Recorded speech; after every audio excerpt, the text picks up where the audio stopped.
Welcome everyone. आज के इस लेक्चर में आप सभी का स्वागत है। यहाँ पे आप देख रहे हो ये 3 क्वेश्चंस हैं। ठीक है, बहुत दिन से थ्योरी चल रहा था तो मैंने सोचा कि थोड़ा सा एमसीक्यू सॉल्व कर लिया जाए। तो ये 3 क्वेश्चन है यहाँ पे जिसको आज सॉल्व करेंगे। तीनों जो हम लोगों ने पढ़ा है उससे आराम से सॉल्व हो जाएगा। बस आपको पेशेंटली देखना है कि कौन सा अप्रोच लेना है। अब जैसे ये क्वेश्चन है, यहाँ पे पहला क्वेश्चन f(x) दिया हुआ है। f(x) इक्वल्स टू है x minus greatest integer function of x upon 1 plus x minus greatest integer of x। यहाँ जहाँ ये दिया हुआ है greatest integer function less than और इक्वल्स टू x, यही होता है ग्रेटेस्ट इंटीजर जो x से छोटा है या उसके बराबर है। तो रेंज ऑफ f पूछ रहा है क्या होगा, यानी इसका रेंज पूछ रहा है x minus greatest integer upon 1 plus x minus greatest integer of x। अब आपको पढ़ाया था मैंने कि फ्रैक्शन पार्ट ऑफ x क्या होता है, x minus greatest integer of x। तो यानी ये ऊपर में क्या है, ये फ्रैक्शन पार्ट है और ये भी क्या है, फ्रैक्शन पार्ट है। यानी आपका फंक्शन क्या बन गया, fraction part of x upon 1 plus fraction part of x। और फ्रैक्शन पार्ट ऑफ x आपको पता है कि हमेशा ग्रेटर इक्वल्स टू 0 होता है और लेस देन 1 होता है, क्योंकि फ्रैक्शन कभी 1 नहीं हो सकता और 0 से हमेशा बड़ा होता है, पॉजिटिव होता है। तो ऊपर में जो फ्रैक्शन पार्ट है ये पॉजिटिव है, नीचे 1 प्लस पॉजिटिव है, यानी पूरा पॉजिटिव है। तो इसकी वैल्यू कभी नेगेटिव नहीं हो सकती f(x) की। ठीक है, तो यहाँ ऑप्शन में देख रहे हैं कि हाँ चलो भाई कोई नेगेटिव नहीं दिया हुआ है, तो एलिमिनेशन नहीं काम कर रहा है। तो अब देखिए जब फ्रैक्शन पार्ट x 0 होगा तब पूरा क्या हो जाएगा, 0 हो जाएगा। 0 अपॉन सम 1 प्लस 0 0, 0 से छोटा हो नहीं सकता क्योंकि नेगेटिव पॉसिबल नहीं है। तो सबसे छोटा वैल्यू f(x) क्या होगा, ये 0 होगा। 0 मिलेगा जब कोई भी इंटीजर वैल्यू लो, x इक्वल्स टू 2 ले लो तो ये चीज़ क्या हो जाएगी, 0 हो जाएगी। तो 0 से स्टार्ट होगा, अपना सारा का सारा 0 है। तो अभी एलिमिनेशन नहीं काम कर रहा है। दूसरा, इसका मैक्सिमम वैल्यू अपने को निकालना है। ये जो चीज़ है इसकी सबसे बड़ी वैल्यू क्या हो सकती है, तो इसकी मैक्सिमम वैल्यू निकालने के लिए अपन क्या करेंगे, इसको लिख देंगे 1 plus fraction part of x minus of 1, यानी 1 जोड़ दिए घटा दिए न्यूमरेटर में, upon 1 plus fraction part of x। अब देखिए क्या करना है कि इसको नीचे लेके चले जाइए तो ये हो जाएगा 1 minus 1 upon 1 plus fraction part of x। अब इसकी वैल्यू अपने को मैक्सिमम निकालनी है, यानी ये मैक्सिमम कब होगा, जब ये मिनिमम होगा। यानी इसमें से जितना कम घटाएंगे उतना ज़्यादा वैल्यू मिलेगा। और ये मिनिमम कब होगा, जब फ्रैक्शन पार्ट, जब ये मिनिमम कब होगा, जब डिनोमिनेटर मैक्सिमम होगा। और डिनोमिनेटर मैक्सिमम कब होगा, जब ये मैक्सिमम होगा। और ये मैक्सिमम क्या हो सकता है, इसका मैक्सिमम क्या होगा, लिमिटिंग 1, यानी fraction part of x is always less than 1। तो अपन 1 पुट करके इसकी वैल्यू निकालेंगे और उससे जो वैल्यू आएगा उस पर जो है ब्रैकेट ओपन होगा, उसको लेना नहीं है। तो वो लेस देन साइन के साथ आएगा, लेस देन इक्वल्स टू वाला साइन वहाँ पे नहीं लगेगा, है ना। तो इसको पुट करते हैं, फ्रैक्शन पार्ट x को 1, तो ये हो जाएगा, तो यानी 1 माइनस 1/2 हो गया, यानी हाफ। यानी हाफ इसकी मैक्सिमम वैल्यू है, जो पहुँचेगा नहीं, पहुँचने वाला होगा। यानी 0 से हाफ इंक्लूड मत कीजिए, हाफ से जस्ट छोटा सा वैल्यू वो इंक्लूड हो जाएगा। तो ये ऑप्शन नहीं होगा आंसर, ये होगा बी, हाफ पे ओपन रहेगा, क्योंकि ग्रेटर ये फ्रैक्शन पार्ट की मैक्सिमम वैल्यू 1 रीच करती है, 1 होती नहीं है, 1 से जस्ट थोड़ा सा छोटा वैल्यू होगा, है ना। तो इसका लिमिटिंग 1 पे निकलेगा।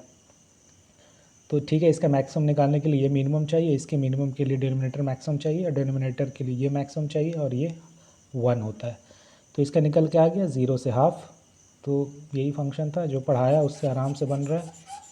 ठीक है, अगला क्वेश्चन देख लेते हैं। f(x) दिया हुआ है कुछ इस तरह का, रूट के अंदर बहुत बड़ा सा पॉलिनोमियल है, ये आपका प्लस इन्फिनिटी है। ठीक है, अब इसको सबसे पहले देखिए, लग रहा है बड़ा टफ सा है, इसको फैक्टराइज करना होगा, क्या करना होगा। इसको सबसे पहले एलिमिनेशन से बना लेते हैं। इसको एलिमिनेशन से एक लाइन में आंसर आ जाएगा, एक लाइन की भी ज़रूरत नहीं पड़ेगी। यहाँ पे देखिए सीधा चेक करिए कि x इक्वल्स टू 0 पे 1 आ रहा है, वैल्यू 1 आ रहा है, तो f(x) देगा वैल्यू √1 डिफाइंड है, तो यानी 0 तो होना चाहिए डोमेन में। तो इसमें 0 नहीं है और इसमें 0 है, इसमें 0 नहीं है, तो ये दोनों डोमेन में से वैसे ही हट गया। तो ऑप्शन बचता है -1 to 1 और -∞ से इन्फिनिटी। यानी आपको बस इन्फिनिटी पे चेक कर लेना है कि होगा कि नहीं होगा। और ये एक पॉलिनोमियल फंक्शन है, इवन डिग्री पॉलिनोमियल फंक्शन है। तो इवन डिग्री पॉलिनोमियल फंक्शन मैंने बताया था या तो प्लस इन्फिनिटी से प्लस इन्फिनिटी जाएगा या माइनस इन्फिनिटी से माइनस इन्फिनिटी जाएगा, डिपेंडिंग अपॉन द कोफिशिएंट की साइन क्या है, जो डिग्री ऑफ पॉलिनोमियल है। यहाँ डिग्री ऑफ पॉलिनोमियल 12 है, उसका कोफिशिएंट प्लस है, यानी ये प्लस इन्फिनिटी पे प्लस इन्फिनिटी लेगा बहुत बड़ा वैल्यू, और माइनस इन्फिनिटी पे भी बहुत बड़ा वैल्यू लेगा, यानी माइनस इन्फिनिटी भी डोमेन में होना चाहिए और प्लस इन्फिनिटी भी डोमेन में होना चाहिए। वो इसमें नहीं आ रहा है, वो सिर्फ इसी में आ रहा है। तो ऑप्शन क्या होगा इसका, डी ही होगा। तो बिना सॉल्व किए आप इसको एक लाइन में बना सकते थे, है ना, कि ये यही होगा ऑप्शन, क्योंकि पॉलिनोमियल है, एक्स की पावर 12 है, और यानी ज़ीरो भी चेक करने की ज़रूरत नहीं थी, आप सीधा चेक करते। ये पॉलिनोमियल विद इवन डिग्री है और जिसका कोफिशिएंट प्लस है, इवन डिग्री का कोफिशिएंट बगल में प्लस है, तो यानी इन्फिनिटी पे इन्फिनिटी जाएगा, माइनस इन्फिनिटी पे भी इन्फिनिटी ही जाएगा। यानी माइनस इन्फिनिटी और इन्फिनिटी ये 2 पॉइंट तो लेना ही चाहिए डोमेन में, यानी सबसे बहुत बड़ा पॉइंट माइनस इन्फिनिटी पे ओपन ये होना चाहिए डोमेन में, माइनस इन्फिनिटी पे ओपन और इन्फिनिटी पे ओपन, ये 2 पॉइंट तो होना ही चाहिए। बीच में कुछ गायब रहेगा जहाँ जहाँ नेगेटिव हो रहा है, और ये दोनों कॉमन साथ साथ सिर्फ इसी में आ रहा है, तो यही होगा डोमेन। आप एक लाइन में इसका आंसर कर सकते थे, ज़ीरो भी चेक करने की ज़रूरत नहीं थी। तो एलिमिनेशन हमेशा करना चाहिए, बहुत आराम हो जाता है इससे चीज़ें। अब इसको थोड़ा फॉर्मली सॉल्व करके देख लेते हैं हम लोग, फिर आगे बढ़ जाएंगे। ठीक है, f x equals to root under x minus 12 minus x की पावर 9 प्लस एक्स की पावर 4 माइनस एक्स प्लस 1, बाप रे बड़ा सा है। ठीक है, तो इसकी वैल्यू पूछ रहा है कि इसका डोमेन क्या होगा, यानी ये कहाँ पे, बेसिकली अपने को चेक करना है कि ये वाली चीज़ कहाँ कहाँ पॉजिटिव वैल्यू ले रही है। जो पॉजिटिव वैल्यू लेगी तो उस पर आंसर आएगा, और जो नहीं लेगी, जिस पे पॉजिटिव नहीं ले रहा है, तो वो डोमेन से हमको वो एक्स हटा देने होंगे। तो इस पे ही काम कर लेते हैं। अब देखिए यहाँ 5 टर्म है, तो ये एक एक्स्ट्रा है, कॉमन वामन लेंगे तो अपने को इवन नंबर ऑफ़ टर्म्स चाहिए। तो थोड़ा देर के लिए दिख रहा है कि यहाँ पे x की पावर 9 कॉमन ले रहे हैं तो आ रहा है x3 माइनस 1, और x कॉमन ले रहे हैं तो एक्स क्यूब माइनस 1, तो दोनों से एक्स क्यूब माइनस 1 कॉमन आ रहा है। तो थोड़ा देर के लिए रूट के अंदर को चेक कर लेते हैं। x की पावर 9 तो एक्स क्यूब माइनस 1, और x की पावर 1 तो एक्स क्यूब माइनस 1। अब कॉमन आ जा रहा है एक्स क्यूब माइनस 1, तो बच रहा है एक्स की पावर 9 प्लस एक्स, फिर एक इसमें इसको फैक्टराइज कर दीजिए, x minus 1 x square plus x plus 1 into x की पावर 8 प्लस 1 इंटू एक्स, ये वैल्यू आ गया, और प्लस 1 था, यानी जैसा भी ये ग्राफ बन रहा है उसको एक वाई के ऊपर शिफ्ट कर देना है। ठीक है, तो अपने को इसका एक्सप्रेशन नहीं, इसका वैल्यू साइन कन्वेंशन चेक कर लेते हैं, यहाँ कहाँ पे पॉजिटिव होगा और ये कहाँ पे निगेटिव होगा। ये आपको मैं आगे बढ़ाऊँगा कि ये कैसे होता है। तो सबसे पहले इसके ज़ीरोज़ निकाल लेने हैं, ये कहाँ पे ज़ीरो होता है, यानी x इक्वल्स टू 0 पे ये ज़ीरो हो रहा है तो उसको ड्रॉ कर दीजिए, x इक्वल्स टू 1 पे ज़ीरो हो रहा है तो उसको ड्रॉ कर दीजिए।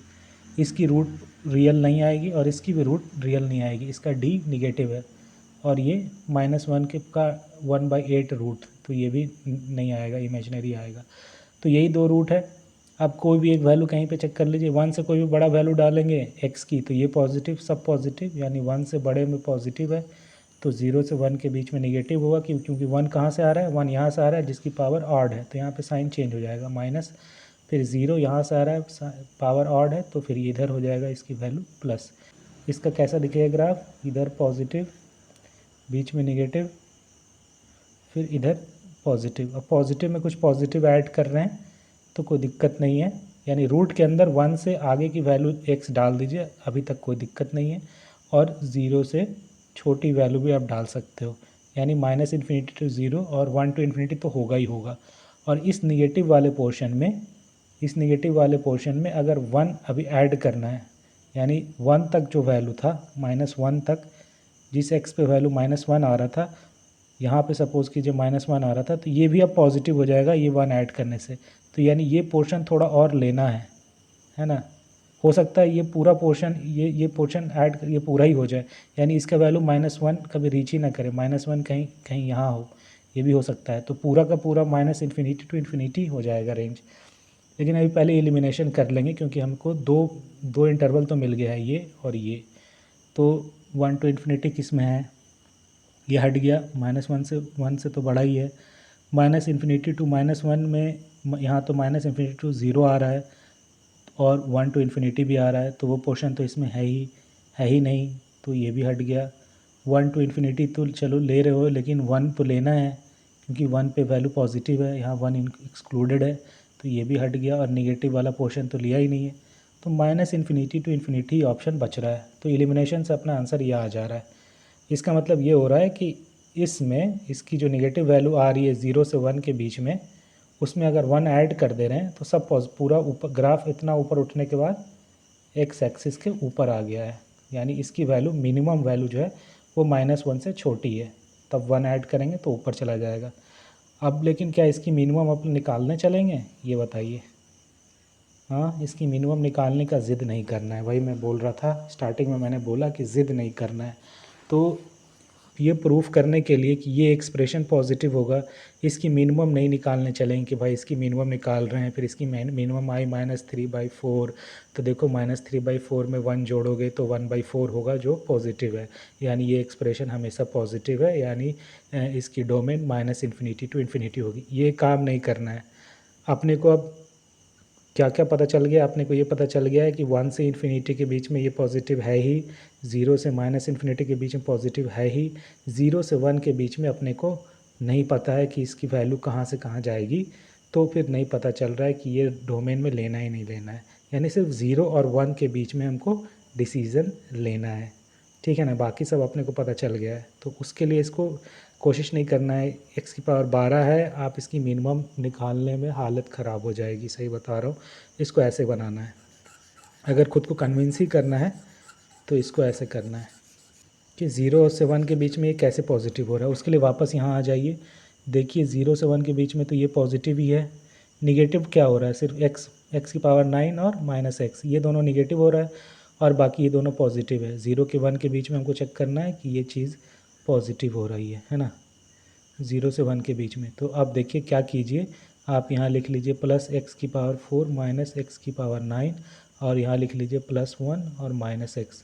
इसी चीज़ को ऐसा लिख सकते हैं। अब देखिए ये 0 से 1 के बीच में पॉजिटिव है ना, और ये भी 0 की 1 से बीच में पॉजिटिव है, क्योंकि 0 से 1 के बीच में जब पावर x की पावर 4 दोगे तो ये वैल्यू बड़ा होगा x की पावर 9 से, है ना, क्योंकि x की पावर 9, 0 से 1 की वैल्यू जब कोई 0.2 डालोगे तो इसकी पावर 9 जो है वो इसकी पावर 4 से छोटा हो जाएगा, तो ये भी पॉजिटिव, और 1 -x ये भी पॉजिटिव, x क्या है, लेस देन 1 है, तो तीनों पॉजिटिव है, यानी इसके तीनों टर्म पॉजिटिव आ गए, है ना। ये टर्म दिस प्लस दिस और दिस प्लस दिस, तो पॉजिटिव पॉजिटिव पॉजिटिव सबका सम पॉजिटिव, यानी f(x) क्या है, 0 से 1 के बीच में भी पॉजिटिव है, इसलिए इसका आंसर पूरा नंबर लाइन आ गया। ठीक है, समझ में आ गया कैसे इसको कंक्लूड करना है।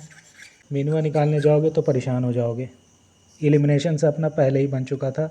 अगला क्वेश्चन है, रूट के अंदर क्या दिया हुआ है, 2 की पावर 2x + 64 x - 2/3 -2 की पावर -1 72 + 2 की पावर 2x, इसकी डोमेन पूछ रहा है, यानी ये कब पॉजिटिव होगा, कहने का मतलब इतना ही है। तो 2 की पावर 2x अभी रहने देते हैं, अभी फ़िलहाल दिख रहा है अपनों को कि 64 क्या है, 2 की पावर में लिखा जा सकता है, 64 है 2 की पावर 6 इंटू x - 2/3 माइनस, इसको अंदर भेज देते हैं, यानी ये हो जाएगा 1/2, 2 की पावर -1, 72/2 हो जाएगा 36, अब प्लस 2 की पावर 2x - 1 हो जाएगा, है ना। थोड़ा सा इसको सॉल्व कर लेते हैं, तो ये हो जाएगा 2 की पावर 2x प्लस 2 की पावर, ये 3 2 6 हो जाएगा, फिर 2x - 4, यानी 2 की पावर 2x अपॉन ये हो जाएगा बाई 16, है ना, -36 इन प्लस ये भी माइनस 2 की पावर 2x इंटू 2 की पावर -1 यानी बाई 2। अब देखिए इन तीनों में से 2 की पावर 2x हम कॉमन ले सकते हैं, 2 की पावर 2x ले लीजिए कॉमन, तो ये हो जाएगा 1 + 1/16 माइनस हाफ -36, यानी इसी की वैल्यू हो जाएगी 2 की पावर 2x एक 1 में से हाफ गया, हाफ प्लस 1/16 यानी 8/16 प्लस 1/16 यानी 9/16, ये हो गया -36। अब इसी को हमको पॉजिटिव करना है ना, तो इसको ज़ीरो कर लेते हैं, इसकी रूट निकाल लेते हैं कहाँ पे होगा, यानी इसको लिख देते हैं 2^2x इंटू 9/16 -36 इक्वल्स टू 0, यानी दिस इक्वल्स टू 36 कहाँ पे होगा, दिस इक्वल्स टू 36। कहाँ पे रूट आ रहा है इसका ये निकाल लेते हैं, अपने को ये पॉजिटिव चाहिए, तो कहाँ पे ज़ीरो हो रहा है ये निकाल लेते हैं। तो 9 चौके 36, 16 इधर जाएगा, यानी ये हो जाएगा 64, ये इधर जाके हो जाएगा 64, यानी ये हो गया 2 इंटू 3। इससे निकल के आ रहा है कि x की वैल्यू क्या है, x इक्वल्स टू 3, यानी x इक्वल्स टू 3 पे ये चीज़ ज़ीरो हो रहा है, चेक भी कर लीजिए। x इक्वल्स टू 3 पे ये 2^6 हो जाएगा, यानी 64, 16 4 जा 64 और 4 इंटू 9 36 -36 0, यानी x इक्वल्स टू 3 पे ये वैल्यू पूरे का पूरा ज़ीरो हो रहा है ना। x इक्वल्स टू 3 पे ये ज़ीरो हो रहा है, और 3 से जैसे ही बड़ा पावर दोगे तो ये 36 से फिर बड़ा होना शुरू हो जाएगा और ये पॉजिटिव मिलेगा, यानी ये पॉजिटिव हो जाएगा। और 3 से जैसे ही छोटा वैल्यू दोगे तो ये निगेटिव हो जाएगा। 0 पे आप चेक कर सकते हो, ये पूरा निगेटिव है। तो अपने को क्योंकि रूट के अंदर है तो इसकी वैल्यू पॉजिटिव चाहिए, इस पूरे एक्सप्रेशन की वैल्यू अपने को पॉजिटिव चाहिए, तो इसके लिए अपने को x ग्रेटर देन या इक्वल्स टू 3 लेना होगा। तो 3 पे 0 होगा और बाकी पे पॉजिटिव होगा, तो इसकी डोमेन हो जाएगी 3 टू इन्फिनिटी। अब इसको एक चीज़ देखिए कि इसको इतना कैलकुलेट करने की ज़रूरत नहीं थी, इस क्वेश्चन को आप सीधा एलिमिनेशन से बना सकते थे, क्योंकि दो ऑप्शन में -इन्फिनिटी चल रहा है। आप एक बार -इन्फिनिटी पुट करके देख लेते, -इन्फिनिटी पुट करके चेक करना बहुत आसान है। जैसे -इन्फिनिटी पे क्या हो जाता, ये वाला टर्म ज़ीरो हो जाता, 64 टू द पावर -इन्फिनिटी पहुँच जाता, यानी ये भी ज़ीरो, ये कांस्टेंट है 2^-1 इंटू 32, यानी ये -36 वैसे का वैसा ही रह जाता, और फिर -2^2x -1 है, और 2x इन्फिनिटी -इन्फिनिटी पुट कर रहे थे, यानी ये भी ज़ीरो, यानी -36 यानी निगेटिव, तो डिफाइंड नहीं होगा। तो ये दोनों ऑप्शन वैसे ही कट जाता, तो बचता 3 टू इन्फिनिटी एक ऑप्शन बचता, और 1/9 से 1। तो इस दोनों इंटरवल में से कोई एक पॉइंट पे आप चेक कर लेते तो आपका आंसर आ जाता। 3 पे ही चेक कर लेते, इसमें 3 पुट करके देख लेते कि क्या 3 पे ये पॉजिटिव है, 3 पे ये ज़ीरो मिल जाता तो ये आंसर हो जाता, फिर ये निगलेक्ट हो जाता। तो आप सीधा 1-2 पॉइंट डाल के चेक करके आंसर निकाल सकते थे, 2 लाइन में आ जाता, इतना टाइम आपको लगाना नहीं पड़ता। ठीक है, तो एलिमिनेशन हमेशा करना चाहिए, ठीक है, उससे बढ़िया हो जाता है।